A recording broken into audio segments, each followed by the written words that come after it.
காலை வணக்கம். வீட்டில் மின்சாரம் இல்லை. அந்த ஓஸில் தெருவில் தண்ணி தெளிக்கிற பைப்பில் லேசாக ஓட்டை இருந்துச்சு. அது ஒரு வாரமாக இருக்குது. அதை சரியாக கவனிக்காதனால அந்த தண்ணி மெயின் பாக்ஸில் பட்டு மெயின் பாக்ஸில் ஏதோ ஒன்று வெடிச்சிச்சு. கரண்ட் இல்லை. அதனால் ஷார்ட் அண்ட் ஸ்வீட்டு, ஆனால் நல்ல தீர்ப்பு. AR 2025 Supreme Court 2836. AR 2025 Supreme Court 3836.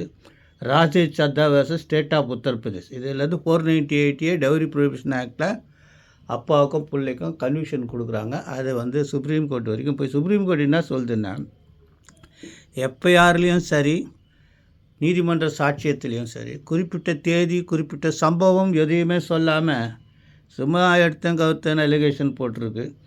அந்த அம்மாவை அடித்தாங்கன்னு சொல்கிறாரு, அவங்க அப்பாவையும் அடிச்சிட்டாங்கன்னு சொல்கிறாங்க. ஆனால் எந்த மெடிக்கல் எவிடன்ஸும் இல்லை. கீழமை நீதிமன்றங்கள் அப்பாவையும் பொண்ணு சாட்சியத்தை வச்சுமே தண்டனை கொடுத்துருக்காங்க.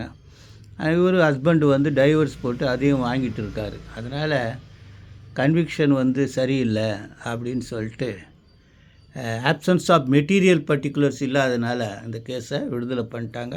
பார்த்து வச்சுங்க, நல்ல தீர்ப்புங்க.